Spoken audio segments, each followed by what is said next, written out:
Students, आज हम लोग क्लास 12 में फिजिक्स सब्जेक्ट में जो न्यूमेरिकल की सीरीज़ चल रही थी, ठीक है, उसमें जो है हम क्वेश्चन नंबर 9 से आगे के क्वेश्चन हमने बताए थे, क्वेश्चन नंबर 14 तक आगे आप लोगों को इस वीडियो में बताएंगे, ठीक है। तो क्वेश्चन नंबर 9 जो है हम वो पढ़ रहे हैं, एनसीईआरटी का है, चैप्टर फर्स्ट का, ठीक। इसमें हमने बताया था कि इलेक्ट्रिक फील्ड एंड चार्ज, वैद्युत आवेश एवं क्षेत्र से संबंधित जो 14 न्यूमेरिकल आपके एनसीईआरटी में दिए गए उसका डिस्कशन जो है हम करेंगे। इसके बाद में जो गॉसेस थ्योरम होगी और इसके बाद में जो फ्लक्स से संबंधित जो भी चीज़ें होंगी वो हम पहले उसका थ्योरी पोर्शन बताएंगे, फिर उसके बाद में उसके न्यूमेरिकल, ठीक है। तो हम देखिए क्वेश्चन नंबर 9 पढ़ रहे हैं। क्वेश्चन नंबर 9 में कहा गया है किसी निकाय में दो आवेश दिए गए हैं QA, ठीक है। QA बराबर दिया गया है, इसमें QA इक्वल है 2.5 इंटू 10⁻⁻7 कूलम, ठीक है। दूसरा जो है QB इक्वल दिया गया है, QB इक्वल दिया गया है माइनस का 2.5 इंटू 10⁻⁻7 कूलम, ठीक। तीसरी चीज़ दी गई है, इसमें दो बिंदुओं A और B, ठीक है, दो बिंदु दिए गए हैं A और B, ये A बिंदु और B बिंदु हमने बना लिया है, ठीक है, पर अवस्थित हैं। किसी निकाय में बताया गया है निकाय का कुल आवेश तथा वैद्युत द्विध्रुव आघूर्ण क्या चीज़। देखिए निकाय का बात हो रहा है यहाँ पर, तो निकाय जो होगा वो हम मान चलते हैं कि ये 3 एक्सिस का निकाय है कोई, ठीक है। और 3 एक्सिस का जो निकाय है उसमें जो है एक एक्सिस पर बिंदु A और B जो है स्थित हैं, और जो बिंदु A और B होंगे उन पर आवेश जो ये वाले लिखे हमने ये स्थित हैं, ठीक है। चूँकि उनकी जो है पहले पूछ रहा है कुल आवेश, ठीक है, पहले इसमें पूछ रहा है, इसमें दो चीज़ें पूछ रहा है। इसमें पहले पूछ रहा है कुल आवेश, पहला ये पूछ रहा है कि उसका कुल आवेश कितना होगा, और दूसरा इसमें पूछ रहा है कि वैद्युत द्विध्रुव आघूर्ण क्या होगा। और वैद्युत द्विध्रुव आघूर्ण को तुमको हमने बताया था कि स्मॉल p से लिखा जाता है, ठीक है, इसका फॉर्मूला भी बताया था। तो सबसे पहले क्या करेंगे, देखिए कुल आवेश की बात हो रही है, तो कुल आवेश निकालने के लिए हम क्या करते हैं, यहाँ पर इनका नेट आवेश निकालना ना, कुल मतलब कि इनको जोड़ना है। तो जोड़ने पर हम मान लेते हैं कि कैपिटल Q है, कैपिटल Q को लिखेंगे QA प्लस QB, दो जो दिए थे, ठीक। चूँकि ये दोनों क्या हैं, ये वाला और ये वाला जो है क्या है, आपस में जो इनका परिमाण है, अर्थात जो इनकी न्यूमेरिकली वैल्यू दी गई है, ठीक है, आंकिक मान जो दिया गया वो समान है, और एक प्लस का एक क्या है माइनस का, तो इसलिए जो इसका कुल आवेश होगा वो क्या हो जाएगा 0 के बराबर। ये समझ में आ गया। दूसरी चीज़ पूछ रहा था कि वैद्युत द्विध्रुव आघूर्ण क्या होगा। आप देखिए वैद्युत द्विध्रुव आघूर्ण के लिए हमने एक आपको फार्मूला बताया था कि वैद्युत द्विध्रुव आघूर्ण क्या होता है, कि एक ऐसा निकाय होता है जो किसी एक आवेश के परिमाण और उन दोनों आवेशों की अल्प दूरी, जो उसकी बीच की अल्प दूरी होगी उसके गुणनफल को होता है, ठीक है। वैद्युत द्विध्रुव आघूर्ण जो होता है उनका गुणनफल होता है, समझ रहे हैं कि नहीं। तो अब देखिए वैद्युत द्विध्रुव बनता कैसे है, उसमें जो है A और B जो दो आवेश होने चाहिए वो बराबर होने चाहिए, लेकिन विपरीत, तो इसमें हो रहा है, ठीक है। अतः इसका वैद्युत द्विध्रुव आघूर्ण क्या निकलेगा, P equal Q into 2L निकालते हैं हम, ठीक है। तो 2L निकालने के लिए देखिए इतनी दूरी होगी, ये 2L जो होगी ये इतनी दूरी होगी, और जो आवेश तो हमको मालूम है, लेकिन इसकी अल्प दूरी कैसे निकालेंगे बताइए। अल्प दूरी निकालने के लिए यहाँ पर देखिए, क्योंकि हमने ये निकाय इसलिए 3 एक्सिस पर बनाया था क्योंकि जो इसके बिंदु दिए गए थे ये 1 2 3, ठीक है, X Y Z को जो है रिप्रेजेंट कर रहे थे बिंदु, इसलिए इसका जो है इसमें जो हमने 3 एक्सिस का जो है ये फिगर बनाया है।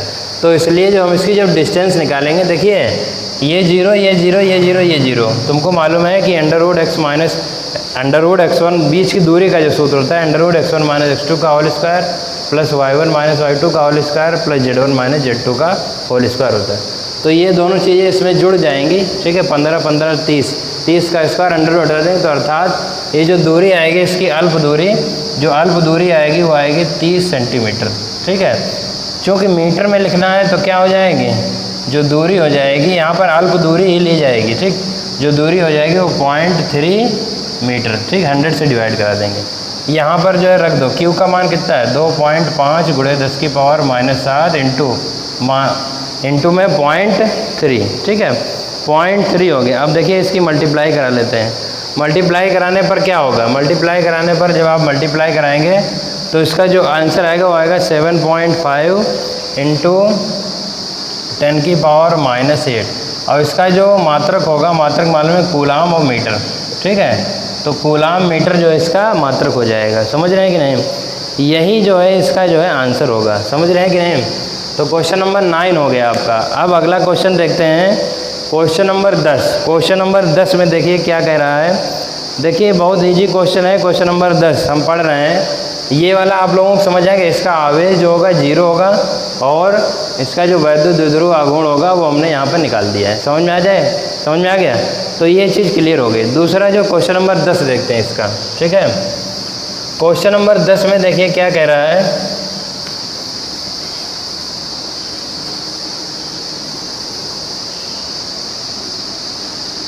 क्वेश्चन नंबर 10 ये कह रहा है कि 4 गुणे 10 की पावर, इसमें दिया गया है -9, ठीक, कूलाम मीटर द्विध्रुव आघूर्ण को। तो ये क्या दिया गया, ये P की वैल्यू दी गई। सबसे पहले P बराबर इसमें दिया गया है 4 गुणे 10 की पावर 9 और ये कूलाम मीटर द्विध्रुव आघूर्ण को। किसी वैद्युत द्विध्रुव कोई वैद्युत द्विध्रुव 5 गुणे 10 की पावर 4 न्यूटन प्रति कूलाम, ठीक है। तो न्यूटन पर कूलाम जो होता है वो E होता है, ठीक है। ये दिया गया है आपका 5 गुणे 10 की पावर 4, 5 गुणे 10 की पावर 4 न्यूटन पर कूलाम, ठीक। परिमाण का एक समान विद्युत क्षेत्र की दिशा से 30 डिग्री पर संरेखित है। तो थीटा की वैल्यू यहाँ पर दी गई है 30 डिग्री, ठीक। दूसरी चीज़ है कि द्विध्रुव पर कार्यरत बल आघूर्ण का परिमाण परिकलित कीजिए। तो यहाँ पर टाउ की वैल्यू निकालनी है, ठीक। ये हमने आपको कब बताया था, जब देखेंगे पीछे वीडियो में फार्मूला देखेंगे कि जब बलयुग्म का आघूर्ण निकाल लेते हैं वहाँ पर, ठीक, जहाँ पर प्रत्यानयन बलयुग्म लगेगा वहाँ पर हमने आपको बताया है कि इसका फार्मूला क्या होगा। जो द्विध्रुव का आघूर्ण होता है वो किसके इक्वल होता है, टाउ इक्वल होता है PE sin थीटा, होता है कि नहीं।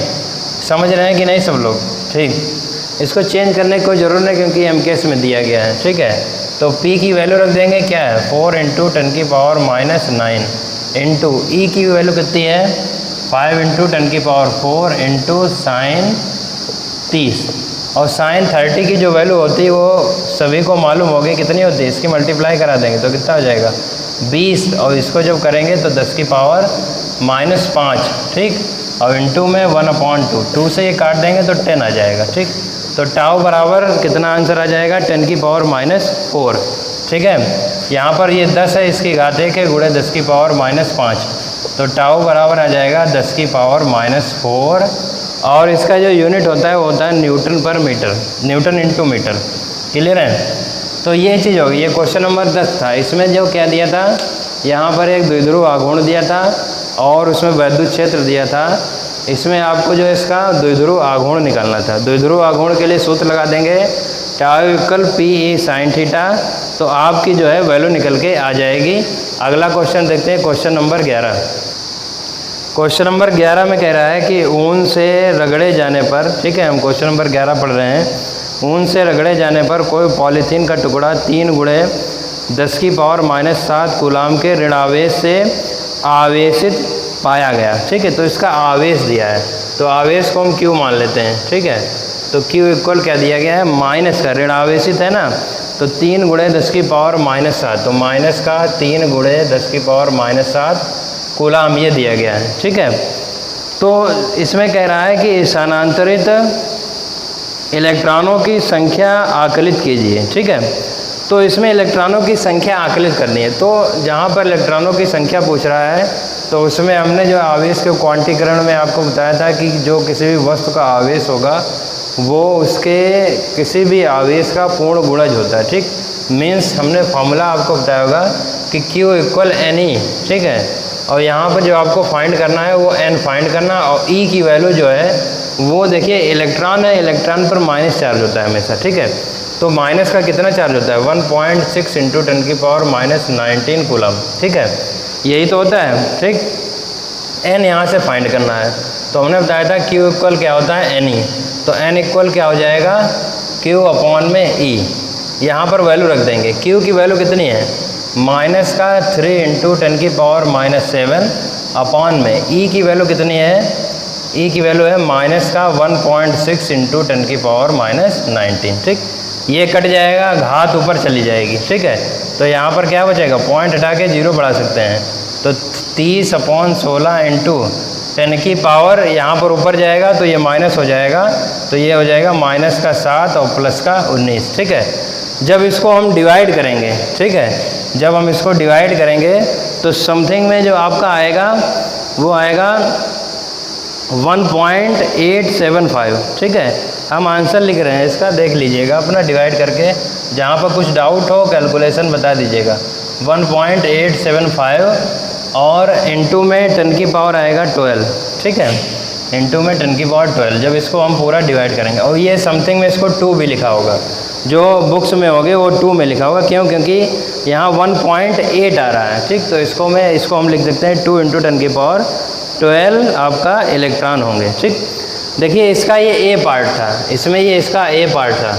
दूसरा पार्ट जो कह रहा है वो हम बुक से पढ़ रहे हैं, लिखा गया है क्या ऊन से पॉलीथीन में सन्निहित का स्थानांतरण हो सकता है, ठीक है। देखिए जो लिखा है कि क्या ऊन से पॉलीथीन में, बिल्कुल हो सकता है।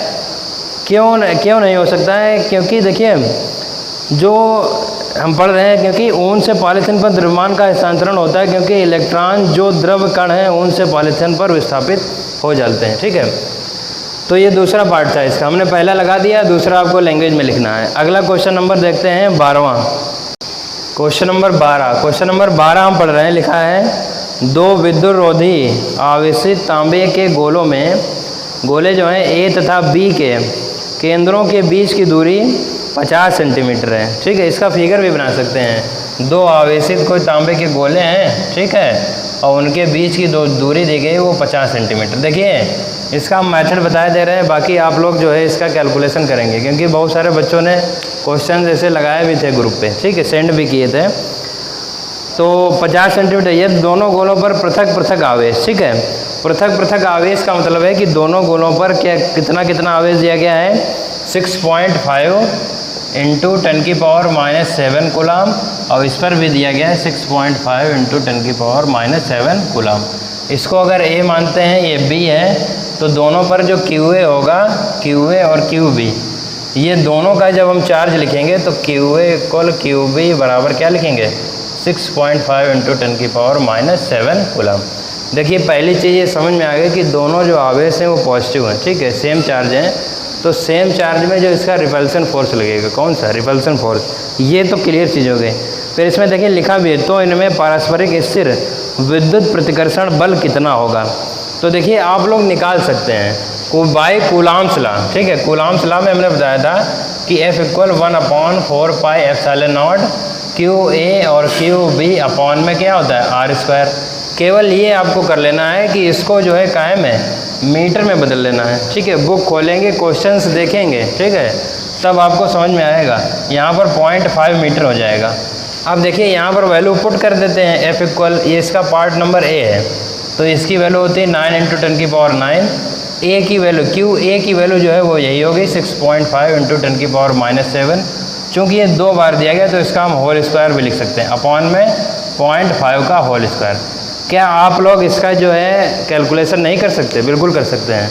तो इसलिए जो इसका आप कैलकुलेशन करेंगे, कैलकुलेशन में डाउट होता है तो आप हमसे पूछेंगे। देखिए क्वेश्चन नंबर बी जो कह रहा है, क्वेश्चन नंबर बी में देखेंगे, क्वेश्चन नंबर बी हम पढ़ रहे हैं कि यदि प्रत्येक गोले पर आवेश की मात्रा दोगुनी कर दी जाए, कितनी कर दी जाए, दोगुनी कर दी जाए, तो तथा दोनों गोलों के बीच की दूरी आधी कर जाए, तो प्रत्येक गोले पर कितना बल लगेगा, ठीक है। तो जितना भी आवेश दिया है उसका डबल किया जाएगा, और जो दूरी दी गई उसकी क्या की जाएगी, आधी, ठीक। देखिए क्वेश्चंस यही रहेगा, जो वैल्यूज हैं उसमें भी वही रखी जाएंगी, लेकिन इसमें मालूम क्या होगा, इसमें केवल ये होगा कि आपका जो आवेश दिए थे वो दोगुने किए जाएंगे, और जो इसकी दूरी होगी वो आधी, ठीक। पहले देखिए हम आपको सूत्र बता देते हैं कि इसका सूत्र निकलेगा कैसे। देखिए इसमें जो कह रहा था, जो मान लेते हैं हम क्यू ए डैश निकलेगा, ये जो है 2Q A के इक्वल होगा, दोगुना, ठीक है, दोगुना तो कह रहा था, हाँ ठीक है। दूसरा जो हमने क्यू बी डैश मान लेते हैं, इसका नया आवेश होगा वो क्यू बी के इक्वल होगा, और जो दूरी होगी उसकी आर डैश मान लेते हैं, वो r/2 के इक्वल होगी कि नहीं होगी। अब यहाँ से देखिए कूलाम ला लगाएंगे। कूलाम ला कैसे होता है, 1/4πε0, ये तो ऐसे रहेगा। यहाँ पर क्या रखेंगे, देखो पहले तो ऐसे लिखेंगे QA dash QB dash upon में R डैश, लिखेंगे कि नहीं। जो नई चीज़ निकाल रहे थे वो तो पहले हमने निकाल लिया था, ठीक है। और इसमें जब इसकी ये आवेश जो है दोगुने कर दीजिए, दूरी आधी कर दी गई, तो उस कंडीशन में हमने क्या किया, इसको डैश मान लिया। अब क्या करेंगे, इसकी वैल्यूज़ रख दो यहाँ पर, ठीक। वैल्यू रखने में क्या होगा, हम इसको एज इट इज़ अभी ऐसे रख रहे हैं 1/4πε0। यहाँ पर क्या होगा बोलिए, यहाँ पर रखेंगे इसकी जगह क्या रखेंगे, 2QA, इसकी जगह 2QB अपॉन में इसकी वैल्यू हो जाएगी r/2, हो जाएगी कि नहीं। सबको ये चीज़ क्लियर है कि नहीं, ठीक है। अब देखिए ये 2 ऊपर चला जाएगा इसका, ठीक, चला जाएगा, तो जो F इक्वल निकल के आएगा वो हो जाएगा 2 दूना 4, ये 8 हो जाएगा, इसका हो जाएगा। सॉरी, यहाँ पर इसका स्क्वायर होता है, थोड़ा गड़बड़ हो गया, 1 मिनट रुकिएगा, ठीक। यहाँ पर जो इसका स्क्वायर छूट गया था, तो r/2 का ये हो जाएगा होल स्क्वायर, ठीक, हाँ होल स्क्वायर हो जाएगा। तो यहाँ पर हो जाएगा r², ठीक, बनाए दे रहे हैं, देखो 1/4πε0, ये देखो 2 दूना 4 और 4 इसका जाएगा, ठीक है, 4 चको 16 ये हो गया, ठीक। इसको जो है हम आगे लिख सकते हैं, 1 मिनट, इसको हमने लिख लिया आगे, और यहाँ पर बचेगा 1/4πε0 QA QB अपॉन में r² बचेगा कि नहीं। अच्छा, जो हम ये इसको फार्मूला क्यों बनवा रहे हैं, समझो, इसका फार्मूला इसलिए बनवा रहे हैं क्योंकि जो ये बल होगा वो आपने पहले निकाल चुके हैं, ठीक। इसको हम जो है हम F डैश माने ले रहे हैं, ठीक है, F डैश माने ले रहे हैं। इससे पहले जो पार्ट ए में जो आप F निकालेंगे तो ये कह सकते हैं कि जो F डैश होगा वो 16F के इक्वल होगा। आई थिंक सभी को ये चीज़ें समझ में आई होंगी, क्लियर हैं। केवल इसमें ये कह रहा था कि आवेश दोगुना कर दिया जाता है और क्या कर दिया जाता है, इसकी दूरी आधी कर दी जाती है, तब उस कंडीशन में क्या होगा। पहले वाला एज इट इज लगेगा, दूसरे वाले में पूरा फार्मूला आपको इससे वाइट बोर्ड पे दिख रहा होगा, ठीक है, नोट कर लीजिए, स्क्रीनशॉट ले लीजिए अभी, ठीक है। इतना निकल के आएगा, यहाँ पर केवल आपको वैल्यू रख देनी है, इसके बाद में आंसर आ जाएगा। अब देखते हैं अगला क्वेश्चन नंबर 13।